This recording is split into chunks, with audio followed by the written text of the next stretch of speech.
لیکن ان سے پوچھیں جنہوں نے کہا کہ نہیں یہ اللہ کا حکم ہے، اور پھر صرف اتنا ہی نہیں بلکہ قربانی کی آپ نے، اونٹ کی بھی قربانی کی، گائے کی بھی کی، لیکن خواب پھر بھی مسلسل یہی آتا رہا کہ نہیں ابراہیم سب سے زیادہ محبوب چیز جو ہے نا وہ قربان کرنی ہے اللہ کے راہ میں۔ تو انہوں نے جدو سوچا انہوں نے کہا ہاں محبوب چیز تے پھر پتر ہی ہے جڑا 80 تو 90 سال بعد مینوں ملیا ہے، اور میں یہ سمجھتا ہوں کہ وہ میرے لیے سب سے زیادہ عزیز ہے، اس سے زیادہ محبوب کوئی چیز نہیں ہے۔ اور آج ہم اپنے معاشرے کو دیکھیں تو تب بھی ایسا ہی ہے، وہ سر پتر قربان کرنا یہ بڑا مشکل ہے۔ لیکن وہی پتر سی جنہیں کہ ابا جان اگر تے اللہ دا حکم ہے، پوچھا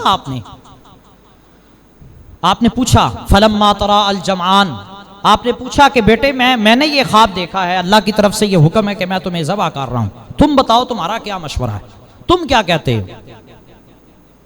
تو حضرت اسماعیل علیہ السلام نے بڑا خوبصورت جواب دیا۔ آپ نے فرمایا ابا جان آپ کر دیجئے جس کا اللہ نے آپ کو حکم دیا ہے، یعنی میں نہیں پیچھے ہٹنا۔ اور یہ پوچھا جا سکتا تھا ابا جان کیسے ہو سکتا ہے کہ رب کہے کہ اپنے بیٹے کو قربان، آج سے پہلے کبھی ایسا نہیں ہوا۔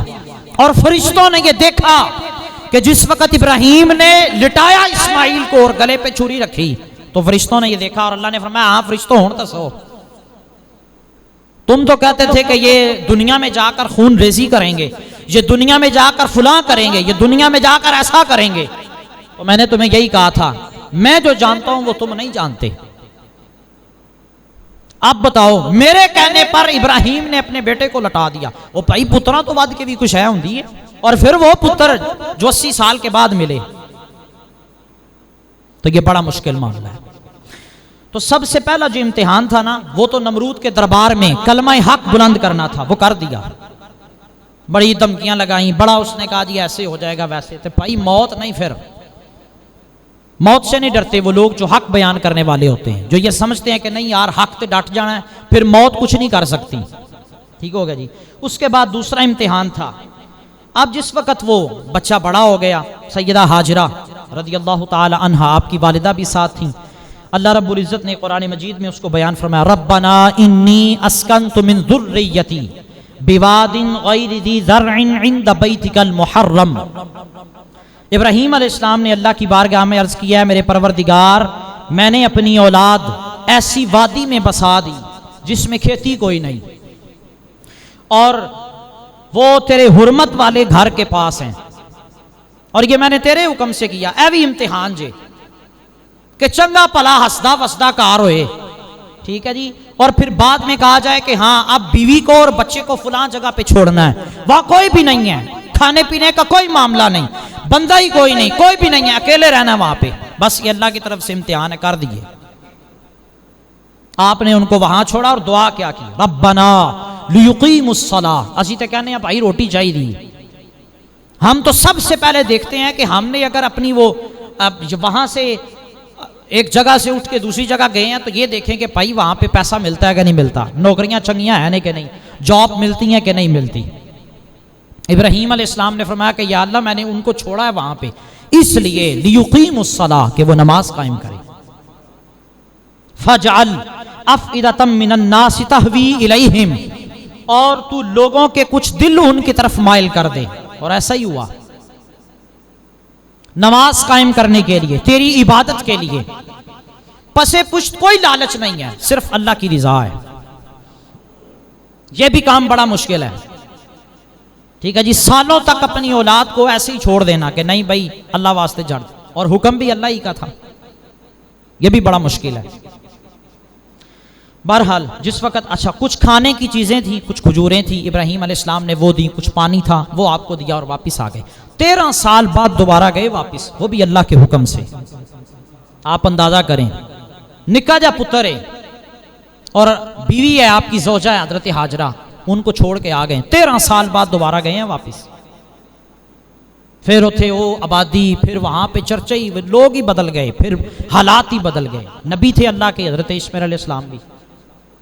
اب جس وقت وہاں پہ وہ پانی کا معاملہ ختم ہو گیا، کچھ دن کے لیے وہ پانی آپ کے پاس تھا، آپ نے اس کو استعمال کیا، کچھ دن گزرے، کھجوریں بھی ختم ہو گئیں، پانی بھی ختم ہو گیا، اور آپ جانتے ہیں کہ وہاں آج بھی صحرائی علاقہ اسی طرح کا ہی ہوتا ہے، کچھ ایسے باغات ہیں کھجوروں کے جو موجود ہیں، باقی وہ ہریالی، وہ سرسبز و شاداب معاملہ تو ہے نہیں۔ اب جس وقت وہ پانی کی طلب محسوس ہوئی نا تو حضرت حاجرہ نے وہاں پہ نا کچھ پانی تلاش کیا، وہ چکر اب لگے۔ اب دیکھیے گا ذرا اسلام کا مزاج، اب چکر لگے نا وہاں سے حضرت اسماعیل کبھی دیکھتے ہیں اپنے بیٹے کو دیکھ رہے ہیں، بچے کو دیکھ رہے ہیں، چھوٹا بچہ ہے، کوئی خونخوار جانور آ کے جو ہے نقصان ہی نہ پہنچا دے، ایک نظر بچے کی طرف ہے، دوسری پانی کی تلاش میں ہے، کبھی ادھر آ رہی ہیں کبھی جا رہی ہیں، کبھی واپس آ رہی ہیں کبھی جا رہی ہیں۔ اچھا اب اسلام کا آپ مزاج دیکھیں، وہ قرآن مجید میں آپ نے پڑھا نا ان الصفا والمروہ من شعائر اللہ، اللہ کی نشانیاں ہیں۔ او بھائی کیا نشانی ہے اللہ کی؟ چکر ہی لگ رہے ہیں، صرف وہاں پہ آپ آ رہے ہیں اور جا رہے ہیں، یہ کیا ہے؟ وہاں ابراہیم علیہ السلام نے کھڑے ہو کے صرف شیطان کو کنکریاں ماری ہیں۔ او بھائی انہوں نے تو نظر آیا سی، ہمیں کب نظر آتا ہے؟ ہم جب وہاں پہ کنکریاں مارتے ہمیں کون سا شیطان نظر آتا ہے؟ لیکن اللہ نے فرمایا کہ ہاں میرے نیک بندوں کی یہ ادا ہے، اور میں اس کو قیامت تک باقی رکھ کے لوگوں کو یہ بتانا چاہتا ہوں کہ میرے نیک بندوں کی جو ادائیں ہیں وہ جیسی بھی ہوں، وہ میرے نیک بندوں کی ادائیں ہیں، اور وہ ارکان حج کے اندر اور عمرہ کے اندر شامل کر دی گئی قیامت تک کے لیے۔ ہمارا جو اسلام ہے نا دین ہے، یہ 90% انبیاء کی اداؤں پہ ہے۔ کبھی آپ پڑھیں اس کا مطالعہ کریں، عبادتاں بعد دی گل ہے، سب سے پہلے انبیاء کی وہ نشانیاں ہیں۔ یہ ہمارا دین ہے، یہ اسلام ہے جی۔ چکر لگ رہے ہیں، وہ کچھ بھی نہیں رہا، صفا اور مروہ پہ صحیح ہو رہی ہے، بس چکر لگ رہے ہیں، لوگ دوڑ رہے ہیں جی۔ کیا ہے جی؟ نشانی ہے اللہ کی۔ اللہ ان یادوں کو باقی رکھنا چاہتا ہے۔ ادا ہی اتنی پسند آئی، کہا کہ بس قیامت تک ہر بندہ کرے، بس یہی رکن ہے، حج ہے، یہی عمرہ ہے۔ شیطان کو کنکریاں مارنی ہے، بس مارنی ہے، پویں تانوں کوئی نظر آندا ہے تے پویں نہیں نظر آندا، مارنا ہے، یہ رکن ہے حج کا، بس۔ اللہ اکبر، یہ نشانیاں ہیں۔ سر جنہوں نے امتحان دیتا ہے پھر کامیابی حاصل کی تھی، ان کی یادیں پھر ختم نہیں ہوئیں، وہ باقی رکھی گئیں، اور اسلام یہ چاہتا ہے کہ اس کے لیے قربانی دی جائے، نہ تو پھر تاں ہی پیدا ہوتا ہے نا۔ جس وقت قربانی دیں گے، جس وقت آپ کچھ کریں گے، جس وقت آپ کو اسٹرگل کریں گے، نام آپ کا پھر ہی زندہ رہے گا۔ ہمارے معاشرے میں ہم دیکھیں نا کیا حالات ہیں، کیا معاملات ہیں۔ ساڑھے واسطے 5 ٹائم دی نماز پڑھنا بھی بڑی مشکل ہے۔ گھر سے اٹھ کے آنا اور صرف نماز پڑھ لینا، وہی ہماری سستی نہیں ختم ہوتی۔ کسی بندے کو اپنی جاب پیاری ہے، کسی کو نوکری بڑی پیاری ہے، کسی کو ملازمت بڑی پیاری ہے، کسی کو اپنا مال بڑا پیارا ہے، کسی کو آباء و اجداد بڑے پیارے ہیں، کسی کو جو ہے وہ ذریت بڑی پیاری ہے۔ لیکن اللہ فرماتا ہے نہیں، قل ان کان آباؤکم وابناؤکم وازواجکم وعشیرتکم واموال اقترفتموها وتجارۃ تخشون کسادها ومساکن ترضونها احب الیکم من اللہ ورسولہ۔ اللہ فرماتا ہے محبوب ان سے فرما دیں، انہاں دے پیو، انہاں دے پتر، انہاں دے بھرا، انہاں دیاں بیویاں اور ان کا وہ مال جس کے نقصان کا ان کو ڈر ہے، یہ ساری چیزیں ایک طرف ہوں اور دوسری طرف اللہ اور اس کے رسول کا حکم ہو۔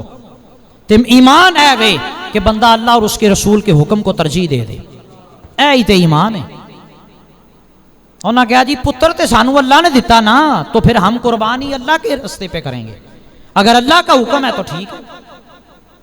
آپ جس وقت چھری رکھی ہے گلے پر تو چھری چلی ہی نہیں، گلے پہ چھری رکھ دی، اور ابراہیم علیہ السلام غصے میں ہے، جلال میں ہے کہ چھری نہیں چل رہی، حکم دیا چھری کو، تو چھری نے ایک بڑی خوبصورت گل کی تھی، نبی تھے نا اللہ کے، جواب دیا انہیں کیا حضور تسی یہ دسو کہ جب آپ کو نمرود نے آگ میں ڈالا تھا تو آگ نے آپ کو جلایا کیوں نہیں؟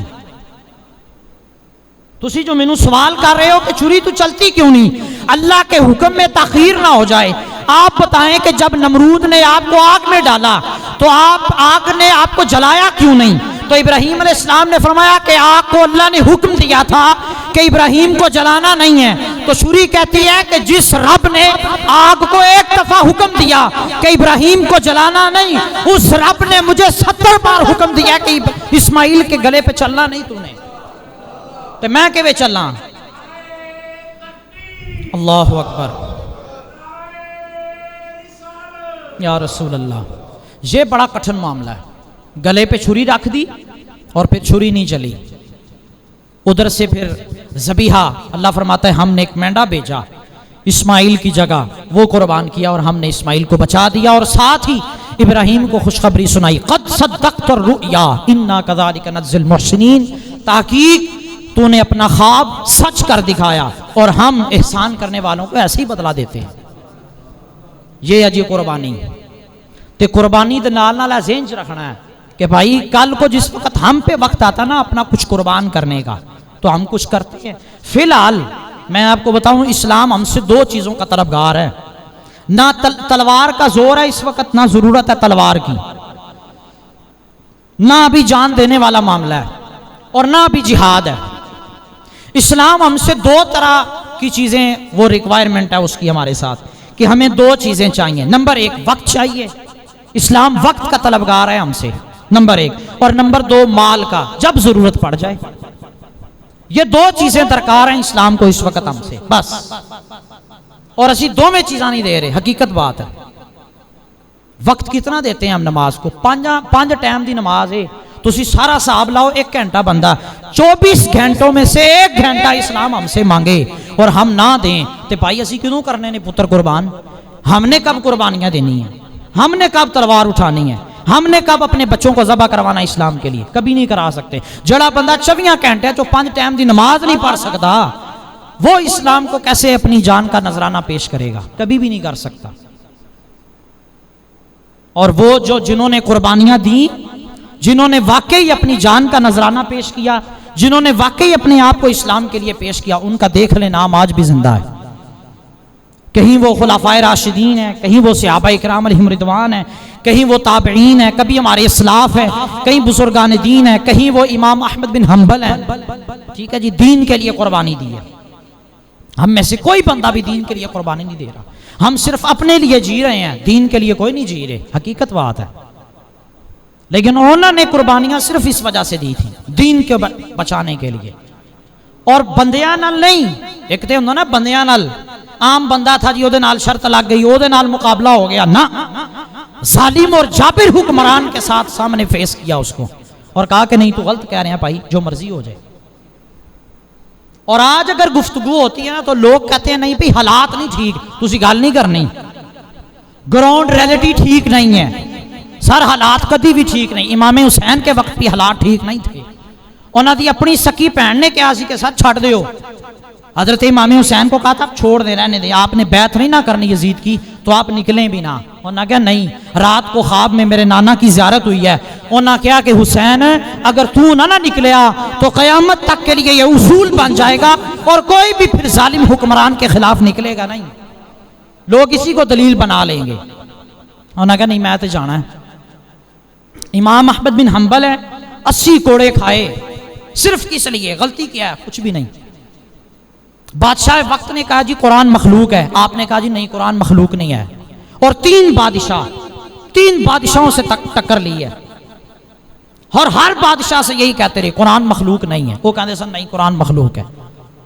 اس کے لیے صرف آپ کو سزا ملتی تھی، اور بازاروں میں نا آپ کو نکال کے بیڑیاں بندی ہوتی تھی اور اونٹ پر بٹھا کے آپ کو چکر لگوائے جاتے تھے، اور آپ یہ علل اعلان کہتے تھے ہاں بھائی جو جانتا ہے وہ تو جانتا ہے، جو نہیں جانتا وہ جان لے، میں احمد بن حنبل ہوں اور میں کہتا ہوں کہ قرآن مخلوق نہیں ہے، اور بادشاہ وقت کہتا ہے کہ قرآن مخلوق ہے، اور بادشاہ وقت غلط کہتا ہے۔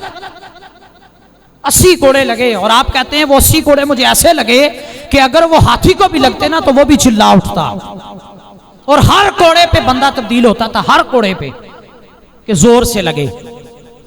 اور استقامت دیکھیں، ابو الحسن یہ بغداد کا ایک چور تھا، اس کا اور امام احمد بن حنبل کا آمنا سامنا ہوا، بڑی ایمان کو تازہ کرنے والی یہ بات ہے۔